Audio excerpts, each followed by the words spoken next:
Full of frustration, full of despair.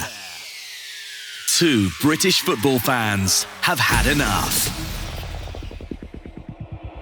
The MLS UK Show. Hello and welcome to a brand new episode of the MLS UK Show. I'm a very croaky Henry Hewitt, and as always, I'm joined by Elliot Holman. You sound so manly. Oh, thank you so much. We didn't do an episode last week because we were both full of illness, which our children have brought into our house. Now, my son is perfectly fine, and he's left in his wake me and my wife to really suffer. My voice has taken a hit. It's just getting there. Whether it'll last the whole show, we'll have to wait and see. Elliot, you're sounding fine now. You've fully recovered. Yeah, I had a migraine and I've never really had one before. Shout out to you if you have migraines, because good Lord, that was awful. And I just wanted to, it was all weekend and I just wanted to watch MLS, but the pitch was hurting my eyes. So I had to watch it with the lights on really bright so that the TV wasn't hurting my eyes. But I watched so much MLS last weekend. It was so good.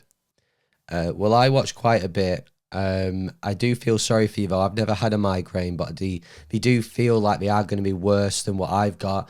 I had to prove to you that I couldn't do an episode, so I sent you a voice note, which is here. I'm so ill. To be honest, actually, listening back to that, I don't think I don't really hear much of a difference between that voice and this one. You've made no progress whatsoever.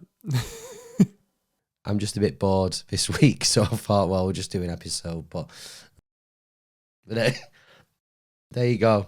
I've just coughed. I've muted it, so you didn't have to put up with that. But let's move on. Let's concentrate on MLS. Elliot, it was a terrific weekend, yet again, of Major League Soccer action. You saw the vast majority, as you said. With your migraine now, I feel sorry for you when at half-time it comes back to the SKC Minnesota game and they've illuminated the ball. That must have hurt. Yeah, and that Austin goal was a killer as well. However, what a great weekend of MLS. Started with the early kickoff with New York Red Bulls at the Sports Illustrated Stadium, taking on Orlando City. Of course, we don't really know where Orlando are going to level out at any point this season so far.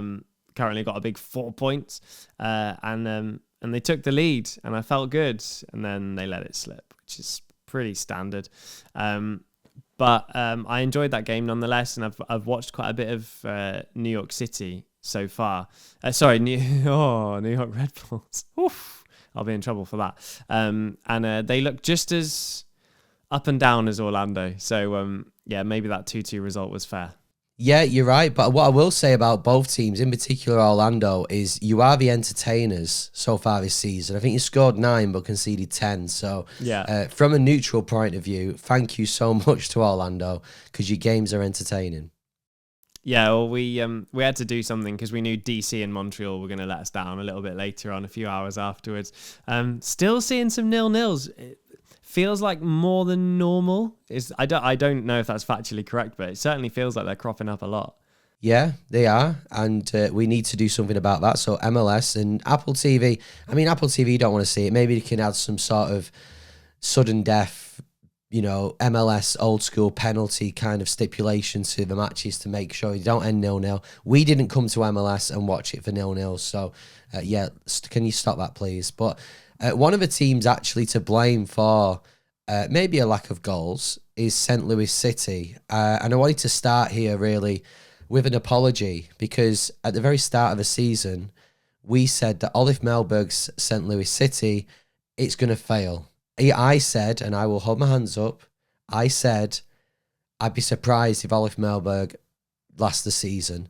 Well, St. Louis City have not conceded a goal. They're very high up in the West and they're doing very well. Yeah, I mean, how long can this go on for? How long can they just not concede a goal? Obviously, Vancouver are still way out in front because they're averaging 3 points a game. They're absolutely smashing it. 2 wins at home, 2 wins away. It's fantastic. But St. Louis and new boys, San Diego as well. absolutely flying, and we're here for it. This is peak MLS. This is absolutely peak MLS. 4 games in, and all of a sudden, Vancouver, San Diego, and St. Louis are the top 3 sides in the West, and I'm absolutely here for it. It's just a constant example of how the tide can turn in MLS so often and from season to season, and that's what we love. It is, yeah. I mean, if you look at them 3 teams, St. Louis, I did some research on the matches they've played, and they have had around 30% possession in the last 3 games. So they're sacrificing possession, but they're very secure at the back. And, they're showing actually within soccer, okay, I know, me personally, I'd want my team to have more possession. I want them to have the ball, I want them going forward. St. Louis City is showing that, you can have all the possession you want. You can have around 60% possession.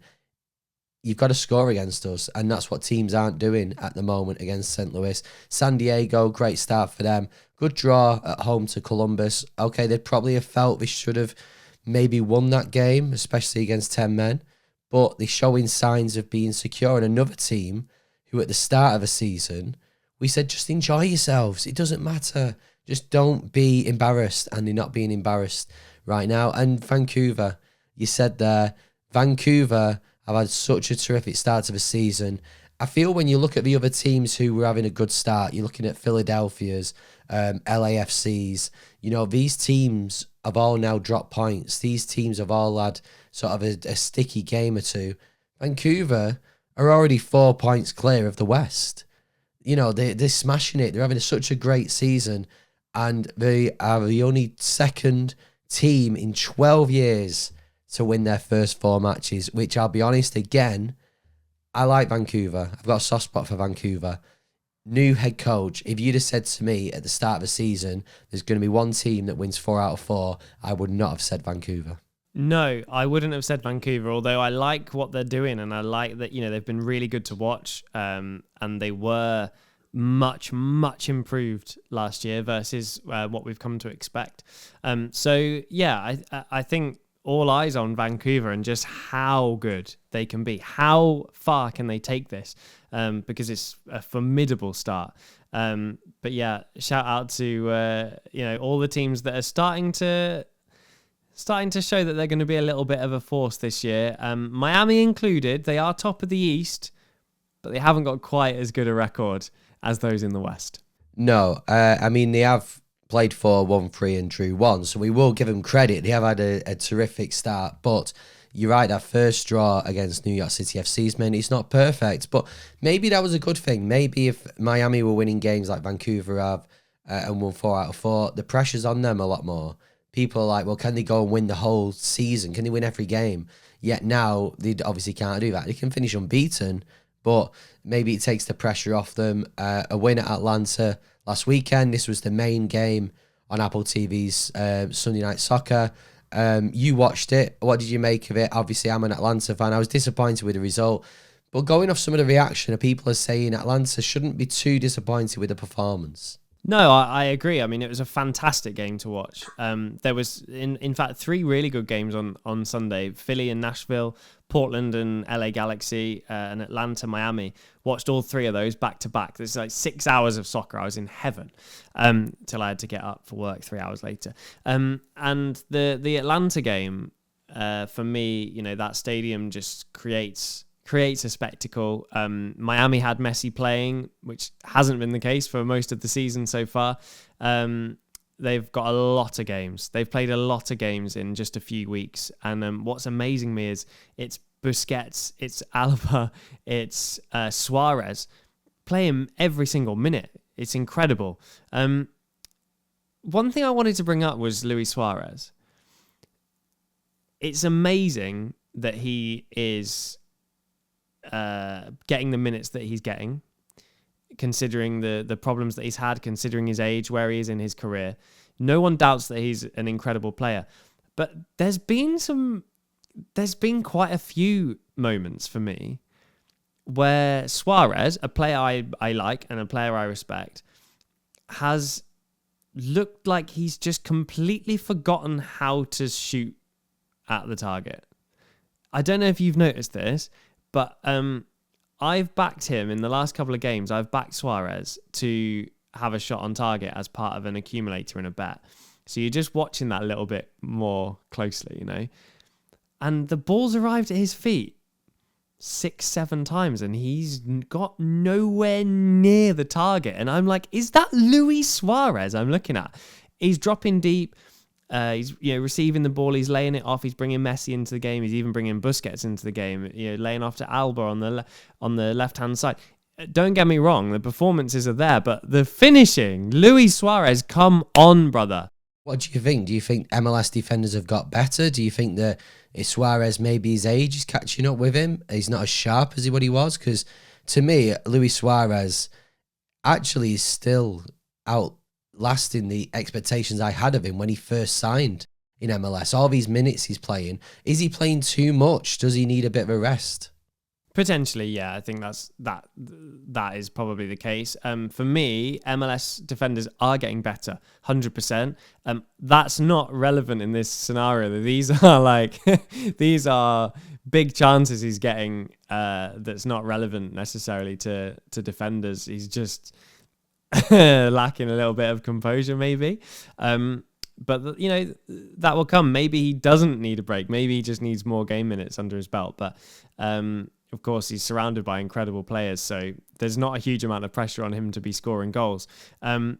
Speaking of a defense, Philadelphia, this confused me, okay? So they sit second in the Eastern Conference. 4 games played, 3 wins, 1 loss. The 1 loss came against Nashville on Sunday night. It's a game that I watched. It was the first one that was on. They looked awful at the back. They looked absolutely all over the shop. Glesnes, who I love and think is an incredible player, all over the shop. I don't know how Nashville were just constantly clean through on goal, creating chance after chance after chance. I was watching Philly thinking, I know it's early days, but how have they won 3 games? They looked really bad and they were at home as well. So they are my team to watch this weekend. Which way is this going to go for Philly? Because if they defend like that every week, they are going to be in trouble. Forget how many games they've won thus far. They're going to be in trouble. Well, Philly this weekend are playing St. Louis, the immovable object. So we'll see if they can score. An update on Ty Baribo. He's now got 6 in 4. If he continues that record for the rest of the season, he will end up on 51 goals. So it's come down from the 84, I think it was, when we last did an episode. He didn't have a shot on target this weekend. I was disappointed. True. But I think Philadelphia, for me with Philadelphia, it was one of those days. You look at what happened. They conceded a penalty. They got a red card. They missed a penalty. I think in terms of everything going wrong, they got a goal. That was about the only thing that went right for them. Everything else went wrong. Philadelphia has had a near perfect start now. That was the first game where they've dropped points in. But yeah, I just think Philadelphia have impressed me. I think this weekend's going to be a good game. It's always interesting on sort of international weekends what happens in MLS because obviously the season continues, yet some of the teams are missing players. I mean, Miami have decided to take the weekend off, so they're the only ones where it's truly get a rest, but everyone else does play. So I think Philadelphia, can they score a goal? Can they be the ones who scores against St. Louis? Obviously, St. Louis, have picked up now. They're scoring goals, so defensively they'll be up against it as well, Philly. So yeah, that should be a really interesting game. And I mean, Philly is second. They're having a great start. But as we've seen at this early stage of a season, if you win a few and then lose a few, it can really have an effect and drop you down and suddenly you're off the pace. So, yeah, Philly will want to get back to it. Just a note on Nashville, though. Sam Surridge and Hani Mukhtar scoring their first goals of the season. I'd expect a little bit more from them two, to be honest. We've 5 games in. I know they've not necessarily played all the minutes in the season, but for both of them two to be getting off the mark on Sunday, it was good, but I'd have expected maybe one of them to score perhaps a few more. Surridge looked absolutely immense on Sunday. he was causing them so many problems. Looks big, looks strong, looks pacey, sat the defenders down before he scored his goal. Really, really impressive. I want to see him kick on from there. Like you say, we're expecting big numbers from him. Surrounded by some really good players in that Nashville side, and he is a real talent. So come on, Sam, MLS UK player. We believe in you. Get us some more goals. There is a huge potential in that man, and he's got Mukhtar to his right as well, which is not a bad player to have as your wingman. The game after that, sandwiched in between Philly and Nashville and Atlanta and Miami, was Portland and LA, two teams really struggling in the West so far. And Portland, I do feel sorry for him, because that is one of the clearest penalty shouts I've ever seen. I don't know how it hasn't been given in real time. I don't know how then it hasn't been looked at and given in VAR right at the end of the game. Would have given Portland some valuable points, and they'd be 4, 5, 6 places higher than they are now. Really would have left LA Galaxy on nothing, on 0 points still. Really disappointing refereeing from me. I don't want to see LA Galaxy struggle. This is nothing to do with the teams. It's just a blatant penalty. Oh, yeah. And sometimes, Phil Neville is known for not being happy with MLS referees. And sometimes I do think, well, is it sort of masking the poor performance on the pitch from your team? This, I totally understand it, especially like you said, right at the end of the game. It was literally one of the last kicks of the game. It was a nailed-on penalty, and it wasn't given. And it's the fine margins, as Phil Neville has seen last year, the fine margins of where you finish. These 2 points that Portland have now lost could be the difference between them getting into the playoffs or playing a slightly easier game within the playoffs. Who knows? LA Galaxy could sort themselves out, and LA Galaxy could get into the playoffs by a point over Portland. And this is what people don't see, and referees don't see and don't think about, that these situations and these games, okay, you don't have the promotion relegation thing like we do, say, in England, so Portland will just start again next season. But still, it could affect, Phil Neville could be fired. It could really affect some players and some positions and the way Portland think. If by the end of the season they miss out by a point, and this is where they would have missed out from.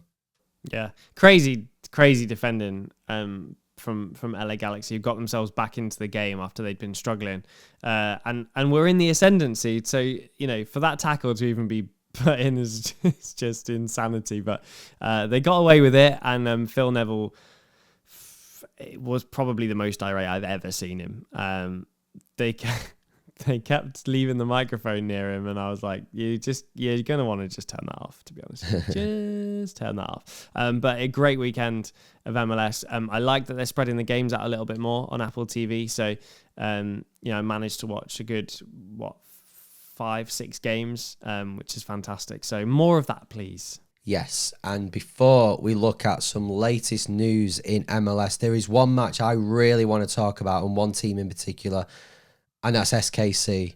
This was in amongst the MLS sort of 360 coverage, and I've got to be honest with you, Elliot. So I woke up in the middle of the night. I was shattered on Saturday night. Woke up in the middle of the night and turned my phone on. Thought, well, I'll watch a bit of MLS while I try and get back to sleep. I saw the second half start in Kansas City. Saw Minnesota score the third goal, and I started writing notes thinking that this episode today we're going to do is just going to be what on earth is happening in the SKC, Peter Vermees needs to go, and all of that. So these are the 3 notes that I wrote before I then drifted back off. I put, conceded the third seconds into half-time. They're clearly not listening to Peter Vermees. What sort of a team talk has he given? It wasn't to go and concede a goal. And they give a ball away from it. It was their own kickoff that they give the ball away from. Woke up, I thought, well, before I text Elliot going, God, we've got a lot to talk about with SKC, check the scores, they'd equalise 3-3. Typical MLS this. I could not believe it. But is this papering over the cracks for Sporting Kansas City. We've kind of alluded to it on this podcast that maybe Peter Vermees's time is up. I don't think them. I mean, fair play. It's an impressive comeback to score 3 within 12 minutes in the second half, but surely this is it for him. It just isn't working, is it?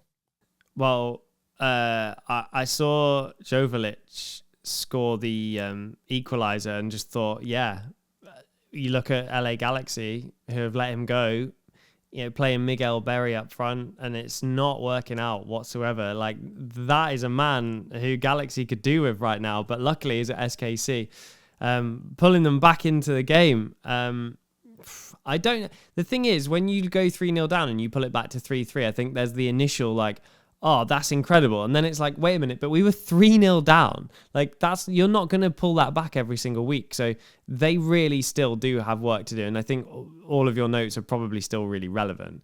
Fantastic that they pulled it back, but how are you letting yourself get 3-0 down, especially conceding the first goals, on the 46th minute?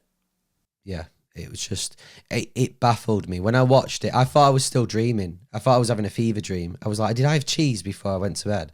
I couldn't believe it, the fact that we did that. But SKC, Peter Vermees, last 3 seasons, they finished 12th, 8th and 13th. Nowhere near good enough for Sporting Kansas City, who, we've been doing this podcast for 6 years, 7 years, whatever it is. Before that, they were finishing top. They finished first in the West for 2 seasons out of 3, 2018 and 2020. So to see them now, it's such a change. And, what spoke volumes for me was the empty stadium. I mean, that second half, it was like it was going back to COVID times. It was like we were playing in empty stadiums. I could not believe it. The fans are voting with their feet. It's time for him to go. He's been a great run. He's been a legend at SKC, winning trophies, winning, the West, doing well, not well enough in the playoffs, but still being competitive. But, I think it's needing for a change now. Well, that point that they got as their first of the season, LA Galaxy also only have a point, so do Houston. The difference with LA Galaxy is that LA Galaxy won MLS Cup last year. You've got a coach who, has proven they can do it. They're struggling with injuries. They've got Paintsil still to come back, of course, and their main man in midfield as well. I think that is a team you can look at and think, okay, we can't judge them quite yet. With SKC, it's just looking like another season of mediocrity at best, and it's got to change. It's got to. It has. But we've got to mention from the Minnesota side, Hassani Dotson. What a finish. Take a bow on that first goal outside the area. First time volley. Top corner. Amazing. And it'd gone viral. We think it's gone viral if we start seeing UK soccer accounts or UK football accounts on social media sharing it. And they were doing, which is great to see, because sometimes, like when there's a raccoon on the pitch, I don't want to say the wrong things because it's part of MLS's charm, but that charm is shared, not the incredible moments on the pitch. So it was good to see that. Yeah, we call it MLS in the wild here in the UK, and it was just on regular TV on Sky Sports News. Seeing that goal was really, really nice to see, and it's a goal in MLS not scored by Messi on British TV. So we'll take that, absolutely. MLS UK Show with Elliot Holman and Henry Hewitt. Okay, so my voice is just about there. Before it goes completely, let's have a look at some of the bigger news stories within Major League Soccer this week. The first one being, Elliot, we now know who the MLS All-Star game is going to be, who at MLS All-Star is going to play, and to no one's surprise at all, for a 4th year out of 5, it's the Liga MX All-Stars. Yay. Yay. It's exciting, isn't it? The 1 year it wasn't was the year they played Arsenal and got beat 5-0. But saying that, they lost 4-1 to the Liga MX All-Stars last year, so I don't know. Maybe they're out for revenge. It's going to be played in Austin, of course, in July. For me, I don't know. We've discussed this before, and maybe because we're over this side of the pond, maybe because we don't really watch Liga MX. I get to hear about the teams during the Champions Cup, but I don't really watch Liga MX, so the appeal isn't there. If you're in the US or Canada and you do watch Liga MX, you see Mexico a lot more. Like Canada are playing Mexico this week, you know, in the national teams.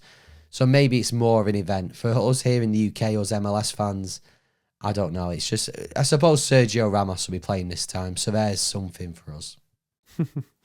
Yeah, I couldn't agree more. I think, to be fair, maybe it's just because we're on this side of the globe. We're spoiled. We've got Europe. We've got all the European leagues, including our own. So maybe we're just less bothered about the Mexican side. But yeah, I don't think I've watched any of the 3 All-Star games against the Mexican All-Stars so far, and this doesn't excite me enough to say, oh, I'm definitely going to watch it this year. But it's a shame, isn't it?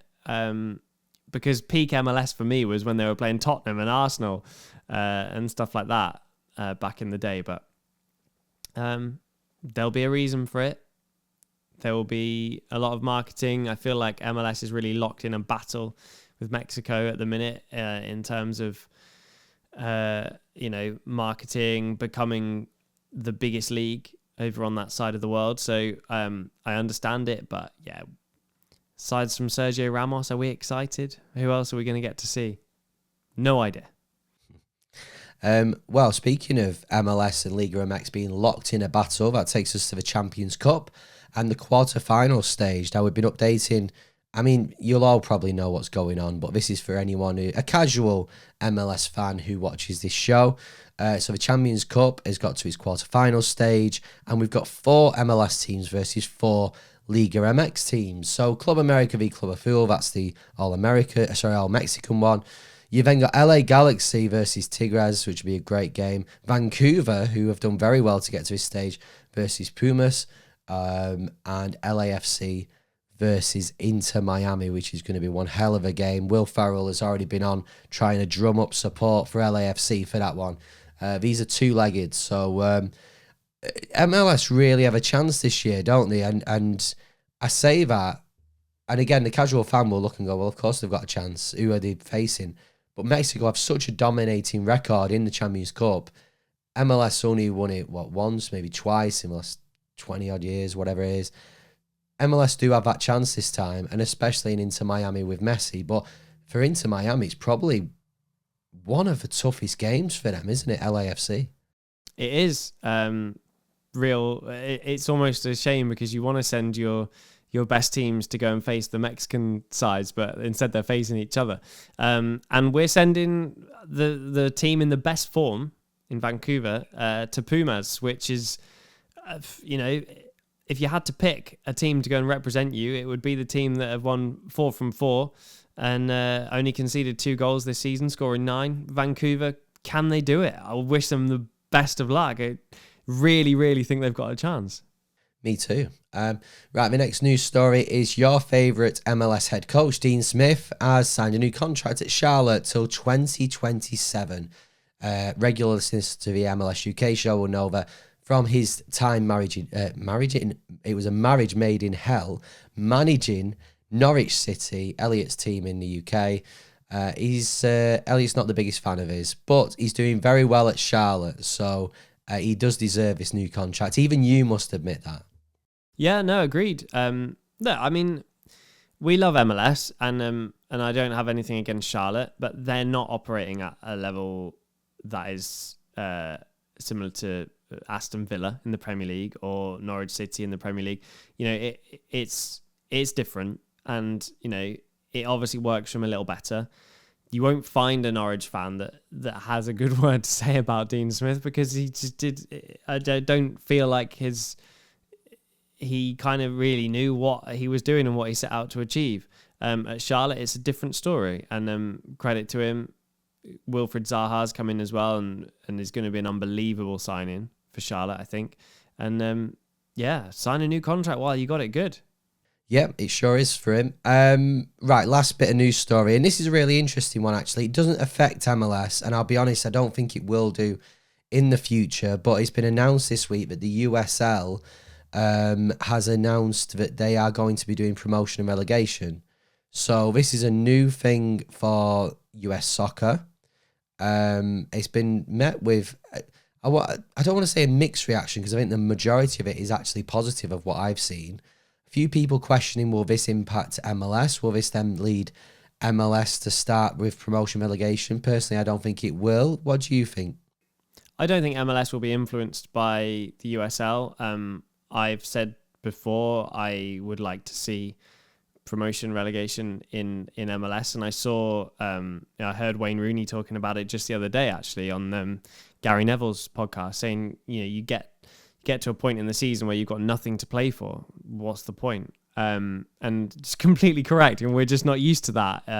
Watching European football, like, how have you got nothing to play for? It's bizarre. But there's, of course, fears that it would mean relegation would mean that fans don't turn up, that clubs suffer financially. That's what happens, though. I question the fans in that case rather than anything else. USL, I think, are just trying to be different. They don't operate below MLS. It's not a feeder league to MLS. They are their own entity, and they're quite within their right to try anything that's going to make things, jazz things up a little bit and put the spotlight back on them, because MLS, of course, has completely left them behind. And fair play to them for giving it a go. I would urge MLS to consider it personally, especially now there's so many teams. I don't know, though. I think for me, MLS, I think one day they will introduce promotion relegation. However, they'll do it in a way where you go from MLS 1 to MLS 2, and they'll all get the same coverage. They'll all get the same, maybe more prize money, but nothing will really change. You'll still be in MLS, where, it doesn't really matter if you're in MLS 1 or 2 apart from your prestige. I think they'll do that. I think I agree. USL the quote they use is, it'll ensure a dynamic and competitive landscape where ambition is rewarded, which, with promotion relegation, of course, us from the UK, we just as much as US sports don't have it, and it's ingrained in there, it is ingrained in us within the UK. It's not only football, but cricket has it, rugby has it. Every sport that we play, a team sport, has some sort of promotion relegation. So whereas we'll look and go, it's a bit insane that you don't have it, whereas some people in the States might look and go, well, it'd be insane you're having it. But I think the thing with what happens here in the UK is there is that sort of jeopardy that if you get relegated from the Premier League, you are losing a lot of money, so therefore the players will have to leave. There's all this, you then, your coverage isn't as good when you go to the Championship, so you don't earn as much money. You've got to play more games. You suddenly, it does impact you a lot more than it would if you just went from MLS 1 to MLS 2, where you'd probably be playing the same games, and just the only difference would be at the moment that you might not play Leo Messi for a season. That's the only impact it would have. I don't think with attendances, I don't think it would matter as much as well, because it's still within MLS. It would essentially mean MLS joining with USL, and I don't think it's just two brands. I just don't think it would happen.